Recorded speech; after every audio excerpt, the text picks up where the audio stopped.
ஹே ஆமி, welcome back to அந்தரியம் TN அண்ணனோட அந்தரியம். Okay, நம்ம இப்போ ஜேகேவோட மினி சீரிஸ் தான் வந்து பார்க்க போகிறோம். சரி, அவங்க சைடாக ஸ்டோரிக்கு வந்து போயிடலாம். எதில் வந்து வச்சுருந்தோமோ அதை கண்டிப்பாக பண்ணலாம். அதில் வச்சுருந்துருப்போன்னா நீங்கள் 2 பேரும் கிஸ் பண்ணுற மாதிரி பக்கத்தில் வந்துருப்பீங்க.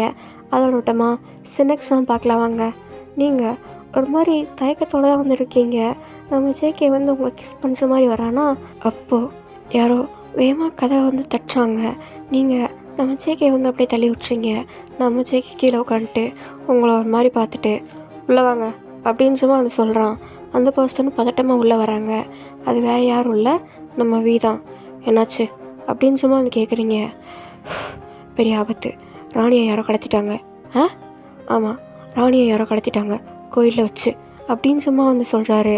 ராணி மீன்ஸ் ஜேகேவோட அம்மா. நீங்கள் எப்படி, அதான் அத்தனை கார்ட்ஸ் இருந்தாங்கல்ல அப்படின்னு சும்மா வந்து கேட்குறீங்க. தெரில, ஆனால் கடத்திட்டாங்க. உங்களை அரசர் வர சொல்கிறாரு அப்படின்னு சும்மா வந்து சொல்கிறாங்க. சரி, அரசர்கிட்ட போய் சொல்லு, நான் ஃபஸ்ட்டு கோயிலுக்கு போய் என்னன்னு பார்த்துட்டு வந்துடுறேன் அப்படின்னு சும்மா சொல்லிட்டு நீங்கள் அந்த காயத்துக்கு மருந்து கூட போடாமல் அப்படியே குதிரையில் ஏறி கிளம்ப ஆரம்பிச்சிடுறீங்க. நம்ம ஜேகேவும் நானும் போயிட்டு வரேன், அப்பாட்ட சொல்லிடு அப்படின்னு சும்மா சொல்லிட்டு அவனும் வரானா. என்னதான் இருந்தாலும் அவன் பிரின்ஸ் இல்லையா, அவன் போனோடனே ஒரு 4-5 படை வீரர்களும் பின்னாடியே வந்து வர்றாங்க. நீங்கள் கோவிலுக்கும் போய் பார்த்துட்ருக்கீங்க. அங்கே உங்கள் படை வீரர்களோட டெட் பாடி வந்து இருக்குது. அந்த டெட் பாடிக்கு மேலே கத்தி குத்துன மாதிரி இருக்குது. ப்ளஸ் அதில் ஒரு நோட்டும் எழுதி ஒட்டியிருக்காங்க. என்ன ஒட்டியிருக்காங்கன்னா, அந்த உங்களோட எனிமி நாடு அவங்க தான் வந்து அவங்கள கடத்தியிருக்காங்க. என்ன ரீசன்னா, அவங்களுக்கு ஒய்யனாகிய நீங்கள் வேணும். எஸ், உங்களுக்காக தான் வந்து கடத்தியிருக்காங்க. ஏன்னா அந்த பிரின்ஸுக்கு வந்து உங்களை பிடிக்கும். அவன் வாரில் இருந்தப்போ நீங்கள் வந்து கல்யாணம் பண்ணியிருப்பீங்க. அது வந்து அவனுக்கு தெரியாமல் இருந்திருக்கும். உங்களுக்கு கல்யாணம் ஆயிடுச்சுன்றது தெரிஞ்ச உடனே அவன் இந்த வேலையை வந்து பார்த்துருப்பான். நீங்கள் அந்த நோட்டை ஒரு மாதிரி கோவமாக கையில் பிடிச்சிட்டு அங்கேருந்து வந்து போகிறீங்க. நம்ம ஜேகேவும் என்ன வந்த வேகத்துக்கிட்ட அடிக்கிறா அப்படின்னு சும்மா சொல்லிட்டு அவனும் உங்கள் பின்னாடியே வந்து வந்துருச்சுருக்கான். அவனுக்கு வந்து இன்னும் இந்த நோட்டெல்லாம் வந்து தெரியல. நீங்கள் அரசவைக்கில் போய் அந்த நோட்டை வந்து அரசர்கிட்ட காய்ச்சிங்க. என்ன பண்ணுறது இப்போ அப்படின்னு சும்மா ஒரு பதட்டமாக கேட்குறாரு. என்னதான் இருந்தாலும் ஒய்ஃப் இல்லையா, நீங்கள் நான் பார்த்துக்கிறேன், நான் போகிறேன் அப்படின்னு சும்மா வந்து சொல்கிறீங்க. ஒயன் விளாட்றியா அப்படின்னு சும்மா வந்து சொல்கிறாரு. இல்லை, நான் பார்த்துக்கிறேன், என்னை நம்புங்க அரசே அப்படின்னு சும்மா வந்து சொல்கிறீங்க. ஆனால் நீ இப்போ என் வீட்டு மருமக, ப்ளீஸ் அப்படின்னு சும்மா வந்து சொல்கிறீங்க. அவரும் சரின்னு சும்மா வந்து சொல்கிறாரு. நம்ம ஜேகேக்கு அங்கே என்ன நடக்குதுன்னே புரியல. எங்கே போகிற, என்ன பிரச்சனை அப்படின்னு சும்மா வந்து கேட்குறாரு. நீங்கள் நம்ம ஜேகேட்ட எதுவுமே சொல்லாமல் அங்கேருந்து வந்து வேகமாக போயிடுறீங்க. உங்கள் ரூமுக்கிட்ட வந்து போகிறீங்க. நம்ம ஜேகே என்ன நடக்குதுன்னு யாராவது தெளிவாக சொல்லுங்கள், என் கோவத்தை ரொம்ப கிளறாதீங்க அப்படின்னு சும்மா வந்து சொல்கிறானா. அவங்க அப்பா அந்த லெட்டரை வந்து காட்டுறாரு. ஏன்னு தெரில, நம்ம ஜேகேக்கு வந்து பயங்கர கோவமாக இருக்குது. என்னது, ஒய்யன் வேணுமா அப்படின்னு சும்மா வந்து கேட்குறான். ஆமாம், ஒய்யன் அதான் நாங்கள் போகிறேன்றான். என்னது, போகிறேன்னு சொல்கிறாளா? என்ன நினச்சிட்ருக்கேன் நீங்கள்? எதுவாக இருந்தாலும் நம்ம வாரில் பார்த்துக்கலாம், அவளாக ஒன்று போக வேணாம் அப்படின்னு சும்மா வந்து சொல்கிறாரா. ஜேகே பொறுமையாரு, இந்த நிலைமையில் நம்ம யோசிச்சு தான் முடிவெடுக்கணும். ஒய்யன் இவ்வளோ உறுதியாக நான் போகிறேன்னு சொல்கிறான்னா ஏதாவது ஒரு பிளான் கண்டிப்பாக வச்சுருப்பா. முதல் உங்கள் அம்மாவை காப்பாற்றணும், அதுதான் இம்பார்ட்டன்ட். அதுக்காக நீ ஏன் பொண்டாட்டியை விளையாடக்குவியா அப்படின்னு சும்மா வந்து சொல்கிறாரு. இது வந்து அவங்க அப்பாவுக்கு என்ன சொல்லணுன்னே தெரில. அது இல்லை ஜேகே, எனக்கு தெரியாது, அவள் போகக்கூடாது அப்படின்னு சும்மா சொல்லிட்டு இவன் உங்ககிட்ட பேசுகிறதுக்காக வந்து வர்றான். நீங்கள் ரூமில் உங்களோட திங்ஸை வந்து எடுத்து வச்சுருக்கீங்க. லைக் அவங்க நைஃபு அந்த மாதிரிலாம் எடுத்து வச்சுருக்கீங்க. என்ன நினச்சிட்ருக்க நீ? என்ன தைரியத்தில் நான் போகிறேன்ற நீ அப்படின்னு சும்மா வந்து கேட்குறான்னா. நீங்கள் எதுவுமே சொல்லாமல் உங்கள் திங்ஸை எடுத்துகிட்டு தான் இருக்கீங்க. நம்ம ஜேகே உங்கள் கத்தியெல்லாம் பிடிங்கி கீழே போட்டு நான் உன்கிட்ட பேசிகிட்ருக்கேன் அப்படின்னு சும்மா வந்து சொல்கிறான். என்ன அவன் பிரச்சனை இப்போ? தேவையில்லாமல் நொயின்னு இருக்க வேலை வச்சுக்கிறாத போ அப்படின்னு சும்மா வந்து சொல்கிறீங்க. என்ன தைரியம் அப்படின்னு சும்மா வந்து சொல்கிறான். நீங்கள் உனக்கு இப்போ என்ன பிரச்சனை? நான் போகிறதுனால உனக்கு என்ன வந்துச்சு அப்படின்னு சும்மா வந்து கேட்குறீங்க. தெரிஞ்சுதான் பேசுறியா நீ? அவனோட டெரிட்டோரிக்கு, அதுவும் அவன் கான்கியூபேனா கூப்பிட்றான், நீ போகிறேன்ச்சா? போனால் உனக்கு என்ன? நான் உன் புருஷன். ஹோ அப்படியாங்க, மறந்துடுச்சு அப்படின்னு சும்மா சொல்லிட்டு ஸ்டில் வந்து உங்கள் வேலையை பார்த்துட்டு தான் இருக்கீங்க. நான் பேசுனா என்கிட்ட நின்று பேசு அப்படின்னு சும்மா வந்து சொல்கிறான். இதென்ன ஆர்டரா? அப்போல்லாம் ஆர்டருக்குலாம் இது பண்ண முடியாது அப்படின்னு சும்மா வந்து சொல்கிறீங்க. கேன் ப்ளீஸ் நில்லு. லைக் அவர் இங்கிலீஷ்லாம் பேசலை, எனக்கு தூய தமிழ்லாம் வராது, கொஞ்சம் அட்ஜஸ்ட் பண்ணிக்கோங்க ஓகேவா? என்னடா அவன் பிரச்சனை, எதுக்கடா கத்தி வச்சுருக்க அப்படின்னு சும்மா வந்து கேட்குறீங்க. நம்ம ஜேக்கு எதுவுமே பேசாமல் உங்களை பார்த்துட்டே இருக்கான். உனக்கு நான் டிவோர்ஸ் தரேன்னு சொல்லிட்டேன். நம்ம 2 பேருக்குள்ள வேறு எதுவுமே கிடையாது. உனக்கு என் தங்கச்சி கிடப்பா. நான் இங்கேருந்து போனால் அது உனக்கு நல்லது தானே. அப்புறம் ஏன் இவ்வளோ இது பண்ணுற அப்படின்னு சும்மா அது கேட்குறீங்க. இதுக்கு அவன்கிட்ட பதிலே இல்லை. நீங்கள் தேவையில்லாமல் சீன் க்ரியேட் பண்ணாத. நல்லாவே நடிச்சிட்டேன் உன் அப்பா முன்னாடி. அதை நான் பாராட்டுறேன் அப்படின்னு சும்மா அது சொல்கிறீங்க. நடிச்சேனா? ஆமாம். வெளியே ஹஸ்பண்ட் அண்ட் ஒய்ஃபாக காட்டிக்கணுன்றதுக்காக தான் நான் இவ்வளோ இது பண்ணுறேன். எல்லோரும் நம்பியிருப்பாங்க. என்கிட்டயும் அது மாதிரி நடிக்கணும்ல எதுவும் இல்லை அப்படின்னு சும்மா சொல்லிட்டு அகெயின் உங்கள் வேலையை பார்க்குறீங்களா? நில்லு. நான் இவ்வளோ நேரம் நடிக்கிறேன்னு நினைக்கிறியா?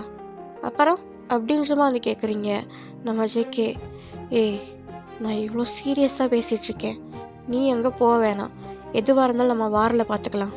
வாரில் பிடுங்குவேன். உன் அம்மா எதாவது பண்ணிட்டா என்னடா பண்ணுவேன் அப்படின்னு சும்மா கேட்குறீங்க. யோசிக்கலாம். ஆனால் நீ போக வேணாம். பிரின்ஸ் ஜேகே, நீங்கள் தயவு செஞ்சு என்னை என் போக்கில் வச்சுங்க. உங்களுக்கு நாங்கள் போனாலும் டிவோர்ஸ் பேப்பர் தேடி வரும். நீங்கள் யார் கூட வேணால் இருக்கலாம். அண்ட் தென் ஏன் ரொம்ப நடிக்கிறீங்க? இதுக்காக தானே நீங்கள் இவ்வளோ நாள் ஆசைப்பட்டீங்க நான் உங்களை விட்டு போயிடணுன்னு. அப்புறம் என்ன, ஹாப்பியாக இருங்க பிரின்ஸ் ஜேகே அப்படின்னு சும்மா சொல்லிட்டு நீங்கள் அந்த ரூமை விட்டு வெளியே போகிறீங்க. நம்ம ஜேகே எதுவுமே பேசாமல் உங்களை பார்த்த மாதிரி தான் இருக்கான். ஆனால் அவன் கண்ணு ஃபுல்லாக கலங்குது. திடீர்னு நீங்கள் அவனை விட்டு போகிறீங்கன்னு சொல்லும்போது இப்போது நீங்கள் உங்கள் நாட்டு எல்லையில் லைக் உங்கள் நாட்டுக்கும் அந்த நாட்டுக்கும் நடுவில் நிற்கிறீங்க. உங்களோட படை வீரர்கள் இருக்காங்க, உங்கள் அரசர் இருக்கார், நீங்கள் ப்ளஸ் பணிப்பெண்கள் அந்த மாதிரிலாம் நிற்கிறீங்க. பையன் எதுக்கும் யோசிச்சு முடிவட. ரசே, நான் பார்த்துக்கிறேன், என்னை நம்புங்க. நான் வந்தால் ராணியோட தான் வருவேன், இல்லைனா பணமாக கூட வரமாட்டேன் அப்படின்னு சும்மா சொல்கிறீங்க. ஜேகே என்ன சொன்னான் அப்படின்னு சும்மா கேட்குறாரு. நீங்கள் நான் கிளம்ப வேண்டிய நேரம் வந்துருச்சு அப்படின்னு சும்மா சொல்கிறீங்க. ஏன்னா அந்த பிரின்ஸ், அதாவது எதிரி நாட்டோட பிரின்ஸு ப்ளஸ் அவனோட படை வீரர்கள் கொஞ்சம் பேர் வர்றாங்க. எல்லாரும் அவனை பார்த்துட்டே இருக்காங்க. நீங்கள் ராணி எங்க அப்படின்னு சும்மா கேட்குறீங்க. இருமா, அவசரப்படாத. என்னைக்கு நீ என் கான்கியூபனாக உட்கார்றியோ அன்னைக்கு அவங்க ராணியா அவங்க வீட்டில் இருப்பாங்க அப்படின்னு சும்மா சொல்கிறான். நீங்கள் நான் தான் வர்றேன்னு சொல்லிட்டேன்ல, அப்படியே அவங்களோட மாச்ச மொத்தம் அவங்கள விடு, நான் வர்றேன் அப்படின்னு சும்மா சொல்கிறீங்க. இந்த விளையாட்டெல்லாம் என்கிட்ட நடக்காது. உன்னை பற்றி எனக்கு நல்லாவே தெரியும் ஒய்யன் அப்படின்னு சும்மா சொல்கிறான்.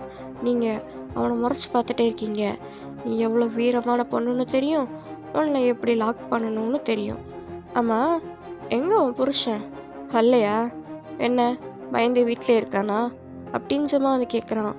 என் புருஷனை பற்றி பேசுகிற தகுதி கடுகளவு கூட உனக்கு கிடையாது அப்படின்னு சும்மா சொல்கிறீங்க. ஓ, என்னதான் இருந்தாலும் புருஷன் இல்லை. அதை கிளியர் பண்ணு. என் எல்லைக்குள்ளே வந்துட்டேன்னா நீ என்னோட கான்கியூபைன் மட்டும்தான், வேறு யாருக்கும் பொண்டாட்டி கிடையாது. அந்த மோதிரத்தை கழட்டி எறிஞ்சிட்டு என் எல்லைக்குள்ளே வா அப்படின்னு சும்மா சொல்கிறான். நீங்கள் உங்கள் கையை காய்ச்சிங்க, அங்கே மோதிரமே இல்லை. அவன் உங்களை ஆச்சரியமாக பார்க்குறான். என் நாட்டு ராணிக்கு ஏதாவது ஆச்சு உன்னை உயிரோடு எரிச்சிருவேன் அப்படின்னு சும்மா சொல்கிறீங்க. வரே வா, இந்த வீரம்தான் என்னை உன்கிட்ட எப்போ பார்த்தாலும் இழுக்கிறது. நான் வாரில் இருந்த டைமை பார்த்து கல்யாணம் பண்ணி வச்சிட்டாங்க. அப்படி மட்டும் இல்லை, உன் கல்யாணத்தனைக்கே பூந்து உன்னை தூக்கிட்டு வந்திருப்பேன் அப்படின்னு சும்மா சொல்கிறான். நீங்கள் அவனை பார்த்து கேவலமாக ஒரு லுக்கு விடுறீங்க. சரி, இப்போ நீ மட்டும் வரலாம். உன் வீட்டு படை வீரர்களோ இல்லை உன்னோட பணிப்பெண்களோ வரக்கூடாது அப்படின்னு சும்மா சொல்கிறான். எனக்கு என்னோட பணிப்பெண்கள் மட்டும்தான் வேணும் அப்படின்னு சும்மா சொல்கிறீங்க. அவங்கெல்லாம் போர் வீரர்களாக இருக்க மாட்டாங்கன்னு என்ன நிச்சயம்? எல்லாரும் 15 வயசு பொண்ணு அப்படின்னு சும்மா நீங்கள் பல்ல கடிச்சிட்டே சொல்கிறீங்க. ஓ சரி, 10 பேர் மட்டும்தான் அப்படின்னு சும்மா சொல்கிறான். நீங்களும் சரின்ற மாதிரி அவனோட நாட்டுக்குள்ளேயும் போயிடுறீங்க. உங்களுக்கும் கஷ்டமாக தான் இருக்குது, இங்கே நம்ம ஜேகேக்கும் புதுசாக கஷ்டமாக தான் இருக்குது. நீங்கள் எதுவாக இருந்தாலும் பார்த்துக்கலாம், ஃபஸ்ட்டு ராணி தான் முக்கியம் அப்படின்ற மாதிரி உங்களுக்குள்ளே பேசிட்டு தான் போயிடுச்சிக்கிங்க. தென் இப்போ ஒரு டைம் ஸ்கிப், ஒரு நைட் டைம். நம்ம ஜேகே அவனோட ரூம் பால்கனியில் நினச்சிக்கான். அவனுக்கு ஒரு மாதிரி நாளே ஓட மாட்டேங்குது. உங்கள் நினப்பாவே தான் இருக்குது. அவன் கண் கலங்கிக்கிட்டே தான் இருக்குது. அவன் ஒரு மாதிரி அழுத மாதிரி தான் நினச்சிக்கான். அப்போது பிரின்ஸ் ஜேகே அப்படின்னு சும்மா ஒரு சவுண்டு. இவன் டக்குன்னு திரும்பி பார்க்குறானா, ஏன்னா பிரின்ஸ் ஜேகே அப்படின்றத நீங்கள் தான் கூப்பிடுவீங்க. ஆனால் அங்கே இருக்கிறது நீங்கள் இல்லை, உங்கள் தங்கச்சி சாண்ட்ரா. இவன் என்னாச்சு, என்ன விஷயம் அப்படின்னு சும்மா வந்து கேட்குறான். என்ன பண்ணுறீங்க அப்படின்னு சும்மா வந்து கேட்குறான். ஒன்றும் இல்லை, யோசிச்சுட்ருக்கேன் அடுத்து என்ன பண்ணலான்னு அப்படின்னு சும்மா திரும்பிக்கிறான். ஏன்னா அவனையும் அறியாமல் அவனுக்கு அழுக வந்து வருதா, அதனால் நம்ம சாண்ட்ரா அவன் பக்கத்தில் வந்து நிற்கிறாங்க. நம்ம ஜேகேக்கு ஃபார் த ஃபர்ஸ்ட் டைம் இது வந்து ஏதோ ஒரு மாதிரி தப்புன்னு தெரியுது. அவன் எதுவுமே சொல்லாமல் நிற்கிறானா. என்ன நினச்சி வருத்தப்படுறீங்களா அப்படின்னு சும்மா வந்து கேட்குறாளா. இவன் எதுவுமே சொல்லாமல் தான் நிற்கிறா. இன்னும் அவளை நினச்சி நீங்கள் வருத்தப்பட வேண்டிய அவசியமே இல்லை. ஒய்யன் ரொம்ப புத்திசாலி, தெளிவான பொண்ணும் கூட, அதவும் தாண்டி ரொம்ப தைரியமான பொண்ணு கூட. எவ்வளோ பெரிய வீரனாக இருந்தாலும் அவன் முன்னாடி நிற்கக்கூட முடியாது. அவள் இந்த விஷயத்த பண்ணுறானா கண்டிப்பாக அவள் ஏதாவது ஒரு சொல்யூஷன் வச்சுருப்பா, ஒரு பிளான் வச்சுருப்பா. அதுக்காக தான் அவள் போயிருக்கா. நீங்கள் வேணால் பாருங்கள், நாளைக்குள்ளே அவள் இங்கே திரும்பி வருவா உங்கள் அம்மாவோட அப்படின்னு சும்மா வந்து சொல்கிறாளா. எனக்கு தெரியும் அப்படின்னு சும்மா இவனும் சொல்கிறான். ஏதோ ஒரு நம்பிக்கை அவங்க மேலே, லைக் நீங்கள் அவனோட கான்கியூபனாக ஆகவே மாட்டீங்கன்ற ஒரு நம்பிக்கை. தென் ஒய்யன் என்னை பார்க்க வந்தா அப்படின்னு சும்மா வந்து சொல்கிறாங்க சாண்ட்ரா. நம்ம ஜேகே இப்போ தான் சாண்ட்ராவை திரும்பி பார்க்குறாங்க. எதுக்கு அப்படின்னு சும்மா வந்து கேட்குறான்னா, அது நம்ம விஷயமா தான் அப்படின்னு சும்மா வந்து சொல்கிறா. புரியல அப்படின்னு சும்மா வந்து கேட்குறான்னா, நம்ம சாண்ட்ரா ஒரு ரிங்கை வந்து காட்டுறாங்க. என்னன்னா அது வந்து உங்களோட மேரேஜ் ரிங் தான். நீங்கள் தான் கழட்டி சாண்ட்ராட்ட கொடுத்துருப்பீங்க. எனக்கு சொந்தமானதை என்கிட்டயே கொடுத்துட்டு போக வந்தாங்க அப்படின்னு சும்மா வந்து சொல்கிறாளா. நம்ம ஜேகே அந்த ரிங்கையே ஒரு மாதிரி வச்ச கண்ணாக தான் பார்த்துட்டே இருக்கான். அவன் ஹார்ட்டில் திடீர்னு ஏதோ ஒரு மாதிரி வலிக்குது. அவன் இது ஒயனை என்கிட்ட கொடுத்தா, இது எனக்கு சொந்தமானதான் அப்படின்னு சும்மா வந்து சொல்கிறா. நான் திரும்பி வந்தாலும் வரலனாலும் இது உனக்கு தான் சொந்தம் அப்படின்னு சும்மா சொன்னாங்க அப்படின்னு சும்மா வந்து சொல்கிறாளா. இந்த வார்த்தையை அவனால் ஏற்றுக்கவே முடியல. லைக் பெயினாக இருக்குது இதை கேட்குறப்ப. அவன் சாண்ட்ரா கையிலேருந்து அந்த ரிங்கை வந்து வாங்கிக்கிறான். என்னாச்சு, இங்கேருந்து கிளம்பு ஜேகே, கிளம்பு அப்படின்னு சும்மா வந்து சொல்கிறான்னா, நம்ம சாண்ட்ராவும் ஏதோ டென்ஷனில் இருக்கார் போல் அப்படின்னு சொல்லி நினச்சிட்டு அங்கேருந்து வந்து போயிடுறாங்க. ஆனால் நம்ம ஜேகே வேகமாக அவனோட குதிரை எடுத்துகிட்டு கிளம்புறான் யாருக்கும் தெரியாமல். பட் நம்ம வந்து இதை பார்த்துட்டான்.